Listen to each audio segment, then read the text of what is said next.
यार इंडिया में बहुत मोबाइल्स लॉन्च होते हैं। पिछले साल के कंपैरिजन से अगर हम देखें ना तो 33% ज़्यादा मोबाइल्स लॉन्च हुए हैं। लेकिन उन्हीं सब मोबाइल्स को एनालाइज करके हमने ये 15 मिनट का वीडियो आपको बना के दिया है, जिसमें कि हम best of the best phones बताने जा रहे हैं। तो जरूर देखिएगा और हमें कमेंट्स में बताइएगा। दोस्तों, टाइम आ गया है कि ईयर एंड पे हम आपको बताएं कौन से वो स्मार्टफोन्स हैं जिन्होंने हमें इम्प्रेस किया, हमें डिसअपॉइंट किया और हमें सरप्राइज भी किया।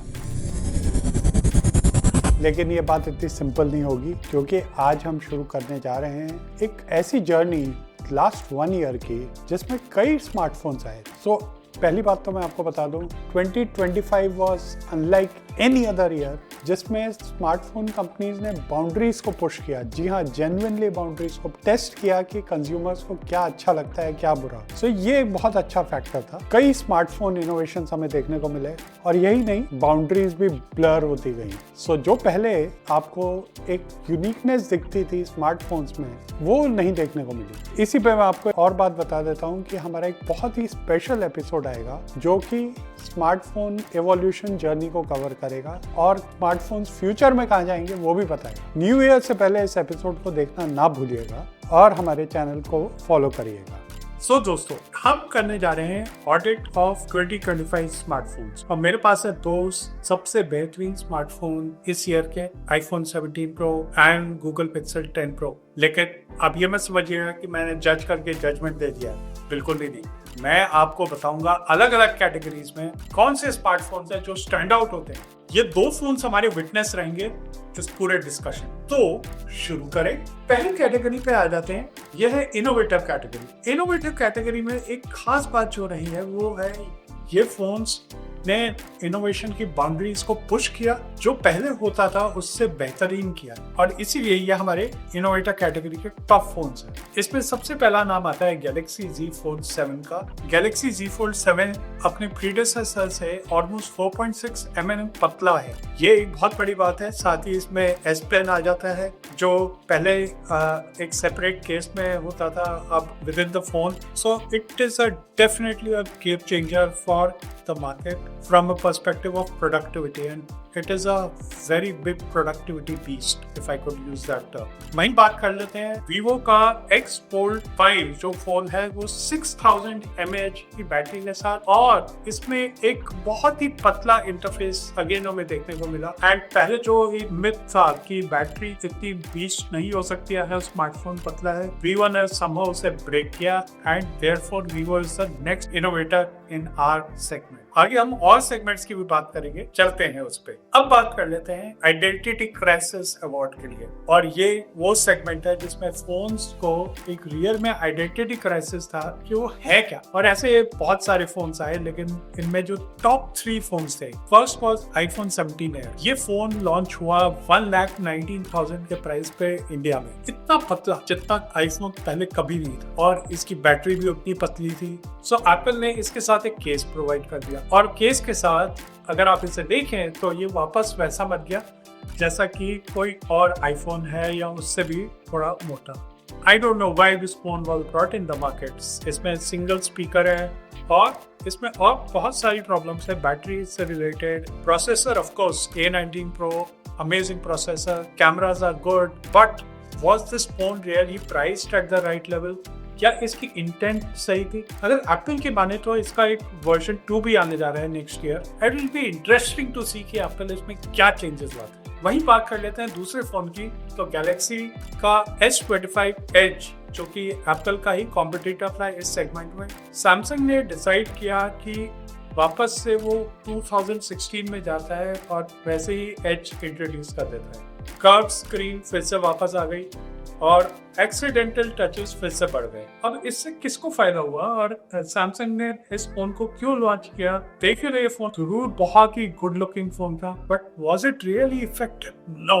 और यही पे सैमसंग भी S25 को वो राइट पोजिशनिंग नहीं दे पाए। तीसरी कंपनी है HMD, जो नोकिया के फोन्स को रीलॉन्च कर रही है। Design is definitely innovative, it is 2025, type design, but अगर स्पेक्स पे जाए तो 2022 के spec. Why HMD? Why are you doing this? क्यों नहीं आप एक killer smartphone latte? Nokia was a brand, और आज भी नोकिया वो ब्रांड है जिसको लोग पहचानते हैं। सो HMD की भी स्ट्रैटेजी और उसका आइडेंटिटी क्राइसिस भी समझ में नहीं आ रहा, इसलिए it is the third space that goes to HMD brand. जहाँ बहुत स्मार्टफोन्स आए हैं वहाँ HMD ने नोकिया एज अ ब्रांड में कई सारे ऐसे फोन्स लॉन्च करे जो कि किसी को समझ में नहीं है। अब बात कर लेते हैं कुछ फ्लैगशिप किलर्स की। जी हाँ, कुछ ऐसे फोन्स आए हैं जिन्होंने फ्लैगशिप लेवल की परफॉर्मेंस दी है at a price which was unbelievable. इसमें हमारा सबसे पहला फोन है Realme GT7 Pro, जो कि वाकई एक परफॉर्मेंस गॉड रहा है। इसमें Snapdragon 8 Elite चिप है।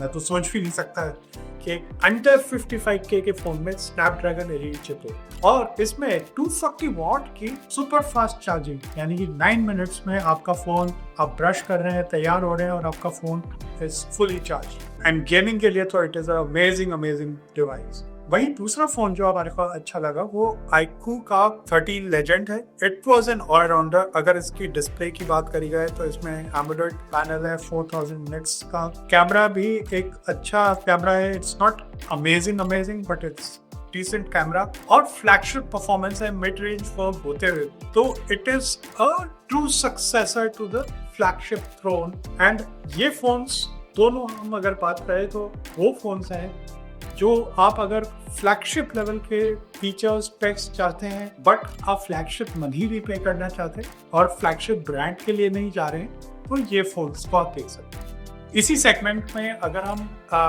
थोड़ा प्रीमियम सेगमेंट में जाएं तो हमारे पास बहुत सारे फोन्स आए थे इस साल, but two amazing phones in that segment. First one was from Apple का iPhone 17 is an amazing device, क्योंकि उसने हमको really surprise कर दिया with the changes that happened. So whether it was the boosting of RAM, whether it was about the battery capacity, or even how the phone has now been priced at a place where it still offers great features, including a 120 Hz refresh rate, which was previously not there. वहीं अगर हम दूसरे phone की बात करें वो है Google Pixel 10, जिसने की अगेन एक ट्रिपल कैमरा दिया है, और भले ही उसमें थोड़े से कैमरा फीचर्स कम हो, जैसे जूम कम है और कुछ फीचर्स कम है, बट AI सपोर्ट, इंटेलिजेंस और बाकी जो गूगल के AI फीचर्स है वो तो आप जानते ही है कि they are big out of the class in the market. तो उन सबको अगर हम कंबाइन करें तो 70 to 80K की रेंज में ये बहुत अच्छे फोन है। वहीं पे एक डिसअपॉइंटमेंट भी आई है, वो आई है OnePlus 15 was considerably came with degraded cameras. I don't know why.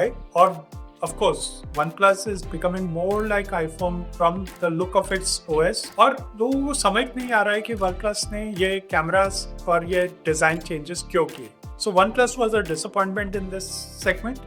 But the other two phones, the Google Pixel 10 and the iPhone 17 were really standout phones for us in the premium segment. चलिए अब बात कर लेते हैं कुछ पैसा वसूल segment की। तो अगर हम बात करें वो सेगमेंट जो मिड रेंज सेगमेंट है, उसमें बहुत ही एक्साइटिंग ऑप्शंस आए थे। तो हम सबसे एक्साइटिंग जो हमें फोन्स लगे हैं उनकी बात करते हैं पहले। तो OnePlus 13R जो R सीरीज है वो कभी डिसअपॉइंट नहीं करती, लेकिन OnePlus 13R specifically was a great phone. इसमें स्नैपड्रैगन Gen 3 चिप है लास्ट ईयर की, सॉलिड बैटरी है और ऑक्सीजन OS की स्टेबिलिटी आपको मिल जाती है। ये 40K के नीचे मिलता है और ये हमारी डिफॉल्ट रिकमेंडेशन है for somebody who is looking for a phone in that price range.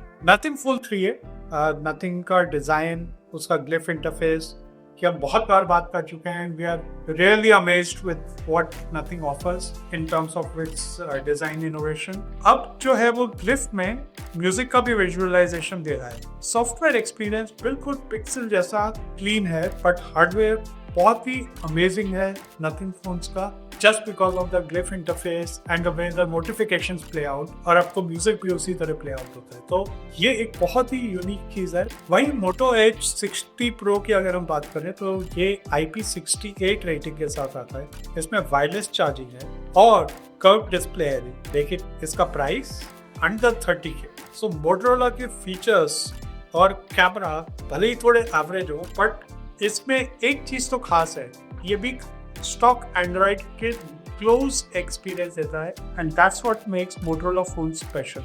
सो ये हमारे मिड रेंज सेगमेंट के फोन्स हैं। अब बात कर लेते हैं बजट वॉरियर्स की। सो हाँ, आप ये जरूर जानते हैं कि भले ही हम कितने भी प्रीमियम फोन्स क्यों ना ले लें, the demand for budget phones continues to grows, और इसीलिए ये सेगमेंट इतना क्राउडेड हो गया है कि इसमें डिफरेंशिएट करना कि कौन सा फोन सबसे अच्छा है, कौन सा फोन अच्छा नहीं है, ये बहुत टफ होता है। हमने भी बहुत सारे फोन्स एनालाइज किए पूरे साल में, और हमारे जो टफ फोन्स हैं वो ये। सो पहला फोन है CMF फोन 2। ये CMF भी नथिंग का फोन है, बट इसका जो बैक पैनल है वो इतना अच्छा है और इतना इसकी लुक्स एंड फील्स बहुत अच्छी है। साथ ही इसमें जो है एक बहुत ही अमेजिंग लुकिंग फील आती है, एंड एट 70 के price with the features that it offers, it's an amazing device. तो आपको इसमें बहुत ही प्रीमियम लुक मिल जाती है, premium feel, cameras are decent, in fact good, and साथ ही फीचर्स भी नथिंग जैसे आपको प्रोवाइड करता है और फोन्स में। इसमें ग्लिफ इंटरफेस नहीं मिलेगा, लेकिन beyond that it's a amazing device, and nothing का OS इज आल्सो अमेजिंग। दूसरे फोन की अगर हम बात करें तो पोको X7 Pro है, जो कि परफॉर्मेंस और इस प्राइस पे जो परफॉर्मेंस ऑफर करता है इट्स अमेजिंग। इसमें डायमेंसिटी चिप है जो 8GB रैम और 90 FPS पे ये फोन चलता है। इसकी बैटरी लाइफ बहुत अच्छी है और प्लास्टिक बिल्ड है, बट कवर लगाकर ये आपको ऐसा लगेगा कि आपने इस पे कवर लगाया हुआ है। इतना ब्यूटीफुल लुक एंड फील आती है इसमें। And last but not the least is Redmi Note 14 जी। ये क्लासिक फोन है, Redmi Note सीरीज के जितने भी फोन्स रहे हैं ये एक अलग लेवल की परफॉर्मेंस देते हैं। हालांकि इसका OS पर्सनली मुझे इतना अच्छा नहीं लगता, और ये फोन जनरली आप अपने पेरेंट्स के लिए दे सकते हैं या किसी को जिसको यूज करना है, क्योंकि इसमें स्क्रीन बहुत अच्छा है, स्पीकर्स अच्छे हैं, और इसमें एक IF ब्लास्टर भी मिल जाता है AC कंट्रोल करने के लिए। बट अगर हम और फोन्स की बात करें तो सैमसंग के बहुत सारे फोन्स आते हैं इस सेगमेंट में, but the usual challenge with Samsung outside of the flagship range is कि वो फोन्स अपडेट कैसे होंगे on a regular basis. Samsung has already done a lot of work in that direction, और पहले से अपडेट साइकिल्स काफी improve हो चुकी हैं, बट अभी भी वो चैलेंज रहता है कि आपका फोन 1-2 साल में आपको लगने लगेगा कि ये रिडंडेंट हो। तो ये चैलेंज आपको हर बजट सेगमेंट के फोन्स में देखने को मिलेगा कि उनका OS कुछ साल बाद एकदम से अपडेट होना बंद हो जाता है। But beyond that, of course, these are the phones which are the greatest of the great phones. अब आ जाते हैं हम गॉड सेगमेंट यानी अल्ट्रा प्रीमियम सेगमेंट पे, और यहाँ पे भी कुछ कम कंपटीशन नहीं है, लेकिन हम यहाँ पे फोन्स को रैंक ना करके आपको बताएंगे कि कौन से फोन्स अच्छे हैं। सो पहला फोन iPhone 17 Pro Max। जी हाँ, मैं दोनों की बात कर रहा हूँ, और वो इसलिए क्योंकि Pro Max में छोटा सा डिफरेंस है बैटरी का। तो एक्स्ट्रा बैटरी आपको मिलती है, उससे आप एक्स्ट्रा टाइम और परफॉर्मेंस ले सकते हैं। आईफोन में बहुत सारे चेंजेस आए हैं sir in terms of the look and feel itself, और ये iPhone 17 से रिलेटेड नहीं है, ये iOS से रिलेटेड है, और उसने iPhone 17 में जो बाकी कमियां थी वो थोड़ी सी कम कर दी है। सो अगर हम देखें तो iOS 26 जो है वो बहुत ही अच्छा OS निकल के आया है। सो ऑब्वियसली एप्पल ने जो भी इम्प्रूवमेंट्स करे, जो मिनिमल इम्प्रूवमेंट्स इस बार हुए हैं, वो इसकी वेपर कूलिंग में हुई है। सो vapour cooling has become much better. वहीं पे अगर हम बात करें और फीचर्स की, तो इसमें थोड़ा सा फास्ट चार्जिंग इम्प्रूव हुई है, but iPhone definitely feels better in your hand while gaming, या जब आप फोन को वायरलेस चार्ज करते हैं, बिकॉज आपका फोन गर्म नहीं रखा, and that's a big shift according. Apple के इस बार फोन पे कमेंट्स जरूर आए थे ऑन दी हार्डवेयर, बट अगर मैं अपने फोन की बात करूँ तो मेरे फोन में तो कोई प्रॉब्लम नहीं आई है। And when we talk about the hardware, तो बैक पैनल इन पर्टिकुलर उसमें इश्यूज की बात थी, बट कोई इश्यू मुझे तो नहीं नजर आया अपने फोन में। तो it may have been few isolated incidents of manufacturing defects, या उसके बाद कुछ और प्रॉब्लम्स आई हूँ, जैसे एप्पल ने भी कहा था कि ये जो वहाँ पे उनके स्टोर्स में जो चार्जर्स थे उससे रिलेटेड कुछ इश्यू हो सकता है। अब अगर बात करें दूसरे फोन की, तो वो है गूगल का Pixel 10 Pro XL, मैं दोनों फोन्स को अभी साथ में ला रहा हूँ बिकॉज बहुत ज्यादा डिफरेंस नहीं है, सिर्फ इसमें बैटरी कैपेसिटी थोड़ी डिफरेंट है और इन फोन्स ने अपनी एक अलग जगह बना ली है because of the very very differentiated AI features.